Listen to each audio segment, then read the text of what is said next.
Bonjour, voici la lecture linéaire 12 sur le thème du roman Manon Lescaut de l'abbé Prévost. On va commencer par la caractérisation. L'auteur et l'œuvre Manon Lescaut correspond au 7e tome des Mémoires et aventures d'un homme de qualité qui s'est retiré du monde de l'abbé Prévost.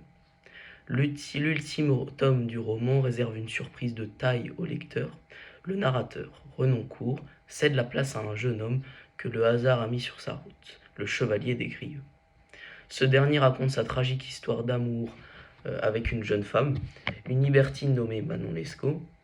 Cette partie du roman connaît un succès tel qu'elle éclipse rapidement les autres tomes du roman. Manon Lescaut est en effet un roman à part entière qui joue sur de nombreux rebondissements et sur une galerie de personnages tantôt attachants, tantôt repoussants, pour susciter l'intérêt du lecteur pour ce récit haletant.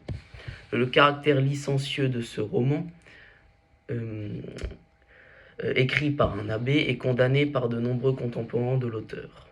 Le roman est d'ailleurs jugé scandaleux à 2 reprises lors de sa sortie, en 1733 et en 1735, saisi et condamné à être brûlé.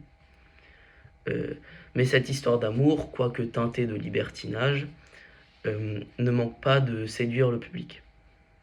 L'ambiguïté est d'ailleurs au cœur de ce roman, puisque Renoncourt prévient dès l'entrée dans le roman tout procès en immoralité et souligne au contraire la portée morale du récit de Des Grieux.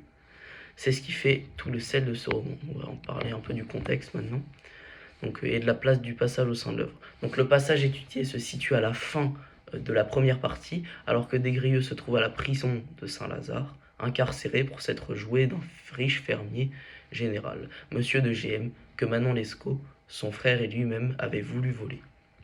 Maintenant, je vais faire la lecture expressive. Tiberge, repris-je, qu'il vous est aisé de vaincre lorsqu'on n'oppose rien à vos armes. Laissez-moi raisonner à mon tour. Pouvez-vous prétendre que ce que vous appelez le bonheur de la vertu soit exempt de peine, de traverses et d'inquiétude? Quel nom donnerez-vous à la prison, aux croix, aux supplices et aux tortures des tyrans? Direz-vous, comme font les mystiques, que ce qui tourmente le corps est un bonheur pour l'âme? Vous n'oseriez le dire, c'est un paradoxe insoutenable. Ce bonheur que vous relevez tant est donc mêlé de 1000 peines, ou, pour parler plus juste, ce n'est qu'un tissu de malheurs au travers desquels on tend à la félicité.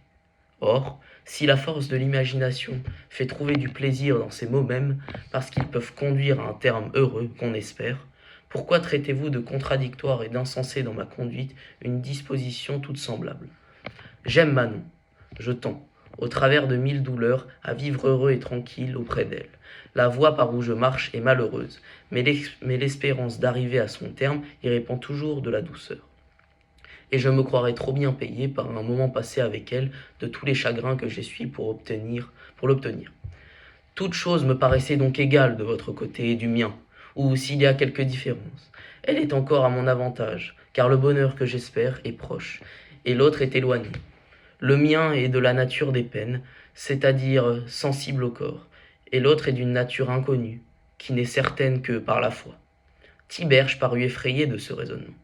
Il recula de 2 pas, en blessait le bon sens, mais que c'était un malheureux sophisme d'impiété et d'irréligion. Car cette comparaison, ajouta-t-il, du terme de vos peines avec celui qui est proposé par la religion est une idée des plus libertines et des plus monstrueuses. Je vais vous présenter mon projet de lecture. C'est le suivant. Comment Des Grieux, mobilisant toutes les ressources de son éloquence, défend-il sa conception du bonheur en plaidant pour l'amour face à la double accusation de libertinage et d'impiété que vient de formuler Tiberge? On va commencer par le premier axe qui porte de la ligne 1 à la ligne 10 et qui est nommé la défense de Des Grieux à l'accusation d'irrationalité. Tout d'abord, Des Grieux s'exprime au discours direct, ce qui souligne directement la place prédominante accordée à sa parole dans cet extrait. Il apostrophe son ami en le désignant par son prénom et en le vouvoyant, comme on faisait à l'époque, ce qui instaure une relation à la fois familière et distante. Il débute donc par une exclamation un peu ironique, en rapprochant Tiberge que sa position est facilitée par le fait que personne n'argumente contre lui à ce propos. Ensuite, Des Grieux invoque donc à son tour son droit de réponse, en insistant sur le verbe raisonner, qui fait écho à l'argument de la raison évoqués par Tiberge dans la première partie de leur dispute. La métaphore du combat, établie grâce aux termes armes et vaincre, souligne la forte opposition entre les deux personnages et laisse présager une joute verbale. Il poursuit alors avec un discours remettant en cause la conception du bonheur de Tiberge, affirmant ainsi que la vertu n'est pas préservée des malheurs. Ensuite, l'offensive prend alors la forme de 3 questions rhétoriques qui portent sur la définition du bonheur. Les suivantes: pouvez-vous prétendre que ce que vous appelez le bonheur de la vertu? Quel nom donnerez-vous à la prison? Direz-vous comme en font les mystiques? Le lexique utilisé est celui du métadiscours, qui interroge sur la représentation que se fait Tiberge du bonheur. Il interroge donc sa propre vision pour mieux disqualifier la qualité de son raisonnement. Il cherche alors à dissocier bonheur et vertu que semble lier Tiberge. Donc, il montre par l'énumération de synonymes peine, traverse et inquiétude, les malheurs que ne peut éviter le respect de la vertu. Ensuite, il enchaîne par une gradation croissante avec les termes suivants: à la prison, aux croix, au supplice et aux tortures des tyrans. En donnant une coloration politique à ses propos, les châtiments évoqués, subis de façon injuste, laissent supposer la pureté morale des victimes de cette oppression. Maintenant, on va passer à l'axe 2, qui porte des lignes 10 à 17, et qui est nommé la revendication du droit d'aimer. Tout d'abord, Des-Grieux s'appuie sur un argument d'expérience, son amour pour Manon, lorsqu'il dit « j'aime Manon ». Cette phrase, par sa brièveté et sa simplicité, son présent d'énonciation, sa forme affirmative, tranche avec les longues phrases complexes qui l'entourent. Ces caractéristiques lui donnent du poids et une valeur d'argument définitif, et ultime qui balaie toutes les réfutations ou contestations. Ensuite, il poursuit son analogie en établissant un parallèle entre ses douleurs pour gagner l'amour de Manon, qu'il assimile à un chemin de croix. La voie par où je marche est malheureuse, et le chemin de souffrance que préconise Tiberge pour atteindre la félicité.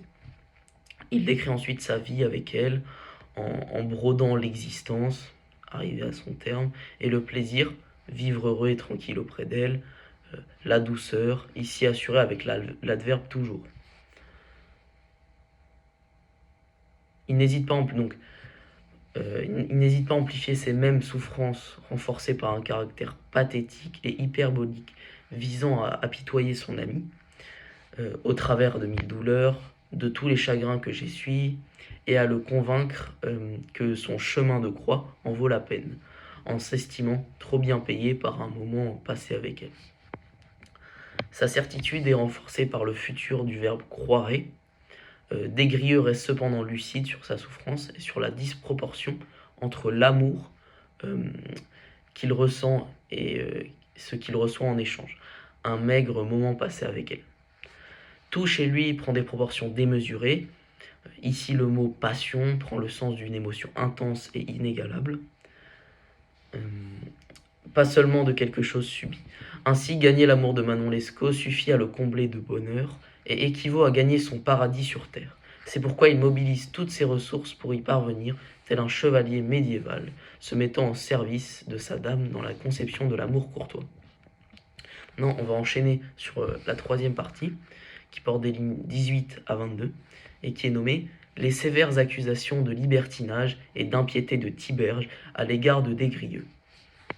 Tout d'abord, la réception de cet argumentaire par Tiberge est déstabilisante, voire violente. En effet, elle consiste en un double mouvement, l'un émotionnel car il est question de frayeur, terme au sens très fort, mais aussi physique, puisqu'il recula de 2 pas, voilà, c'est ce qu'il dit, comme s'il éprouvait de la répulsion pour Des-Grieux. Il s'écarte également physiquement de son ami pour marquer une distance afin de le sermonner.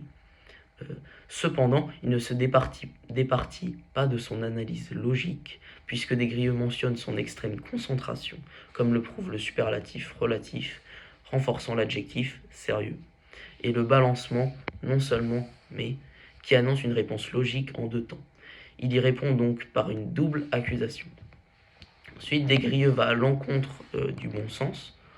Le verbe blesser témoigne de la gravité de l'atteinte portée par Des Grieux à la morale chrétienne, considérée ici sous l'angle de la logique la plus élémentaire. De plus, son raisonnement est la preuve de son libertinage, qui constitue une monstruosité hérétique, la tournure empathique. C'était insiste sur l'adjectif malheureux, qui résonne doublement dans le contexte, d'une part de façon pathétique, puisqu'il insiste sur le triste résultat de cette conduite, aboutissant à l'emprisonnement du chevalier et à son désespoir, mais d'autre part, de façon conceptuelle, car il est l'antithèse du bonheur qu'il recherche activement et dont la nature est ici en question. Il prend alors une dimension ontologique, puisque l'étymologie du mot bonheur invite à penser en termes de bien et de mal. Bonne heure, ce qui arrive en bien, et le mal heure, ce qui arrive en mal. Maintenant, je vais enchaîner sur la conclusion. Donc, alors que l'œuvre a été censurée pour immoralité en 1733, ce texte apparaît comme emblématique du roman dans la mesure où il présente la confrontation entre les deux thèmes centraux abordés par l'abbé Prévost, la vertu et le plaisir, que défendent respectivement chacun des deux personnages. Des Grieux et Thiberge parviennent seulement à s'accorder sur les souffrances et les obstacles à surmonter au cours de la recherche du bonheur. Cependant, même ce but à atteindre diffère dans sa conception. Pour l'un, il est indissociablement lié à l'idée de la vertu et de la moralité chrétienne, favorisant ainsi le salut de l'âme. Pour l'autre, il est humain et charnel, et synonyme de passion aux deux sens du terme, amour et souffrance. Dans une très habile démonstration qui ne laisse pas la parole à son détracteur, le chevalier choisit de faire de l'amour sa religion. Il défend une vision matérialiste de l'homme, définie par la recherche du bonheur, et donne la primauté au plaisir pour parvenir. Ce discours est teinté de libertinage dans son acception philosophique, visant à prôner la liberté contre la contrainte de la morale chrétienne, et rejoint le courant philosophique du sensualisme qui accorde la primauté de la passion et des sens sur la raison au XVIIIe siècle. S'il reste difficile de trancher cette épineuse question, laissée à l'appréciation du lecteur, il reste évident que Des Grieux attire à lui sa sympathie grâce à sa dimension profondément humaine et pathétique qui provoque sa satisfaction à la lecture d'un si bel éloge du plaisir et le met en garde contre son excès. Maintenant, on va passer à la question de grammaire. Donc il s'agit donc d'une négation restrictive. Je vais la chercher 2 secondes. Donc la négation ici dans cette phrase est « ce n'est qu'un tissu de malheur ». Donc il s'agit d'une négation restrictive car on trouve les adverbes de négation ne et que. Et en fait ce n'est pas réellement une négation car celle-ci est remplaçable par les adverbes seulement ou uniquement. Donc ça aussi c'est un argument qui prouve qu'il s'agit bien d'une négation restrictive.